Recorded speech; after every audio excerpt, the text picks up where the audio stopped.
Welcome to another Nintendo News Network review. This time we are rocking the dragon and reviewing Dragonball Xenoverse 2 for the Nintendo Switch. Game is a bit different from the normal Dragon Ball game series where you just fight the battles of the series, running through the Saiyan saga through Kid Buu, sometimes crossing into the original show, and even into the series that will not be named, and of course in recent years Super. But in this one you are part of Time Force,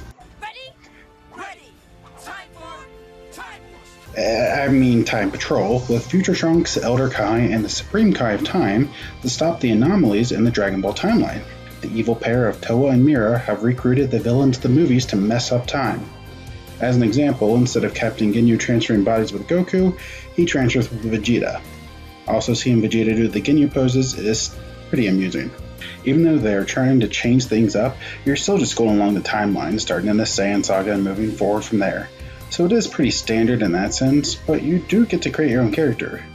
You can even choose different races: Human, Saiyan, Namekian, Frieza Clan, and even a Majin. And if you know me, I hate created characters. I know this is a huge plus for a lot of people, but for one, I can never make a decision. I was stuck choosing a race for 20 minutes until my wife just said, "Choose Saiyan, you know you want to." So I did. My other gripe with created characters in games like this is, well, they seem out of place within the story. They do a decent job here, especially during the history of Trunks, but overall, I rather play an established character so there's more interaction with NPCs. Speaking of NPCs, the game is very much a product of Japan. What I mean is the voiceover and lip syncing are very off, but in a very enduring way, like how the old Godzilla movies are. Heck, even more recent is the lip syncing in Sonic Adventure 1 and 2 is a good example of how this is. It's off, it can be bad, but it's just amusing and endearing for some weird reason. What really makes the game stand out is the amount of content though. You have the main storyline fixing the issues in the Dragon Ball timeline, but you also have a ton of side missions, over 100.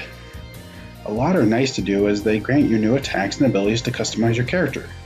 There are even team missions. You can choose to play online to complete with players around the world, or offline to choose a set of characters to join you via the CPU.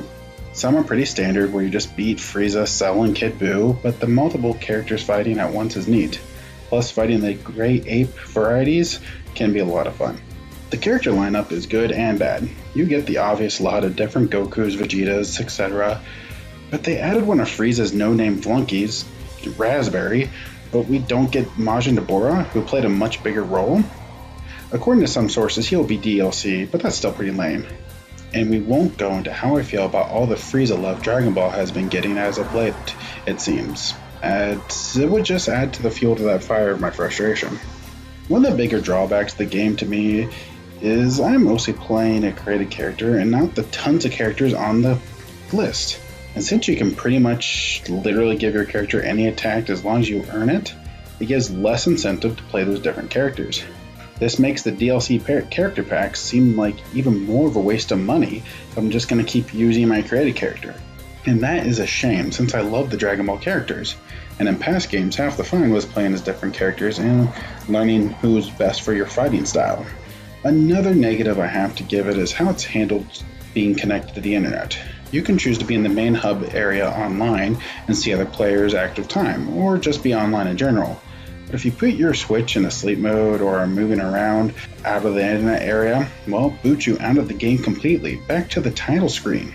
It saves, of course, but you have to load it up from the main menu again. I understand the game was not originally meant as a game that would be moved around like this with the Switch, but I often found it an annoyance, especially if I put the game in sleep mode, came back the next day, and have to go to the start menu. Come to think of it, the 3DS and Switch has spoiled me from seeing the start menu not as much anymore. Even with all the small gripes with the game, I've enjoyed myself, but that's because I'm a Dragon Ball fan. I get a lot of the jokes and know the characters, so the decisions they've made make sense in this. But if you're not much of a fan, the story will be confusing, and I just don't know if I could recommend it to someone who just doesn't love the Dragon Ball franchise. But if you do, and if you've played this game on another system, I do recommend it. I give Dragon Ball Xenoverse 2 for the Nintendo Switch 5.5 Dragon Balls out of 7. Thank you for joining us. If you like this, please like and subscribe on YouTube, Facebook, and Twitter. And don't forget about our Patreon page. Bye!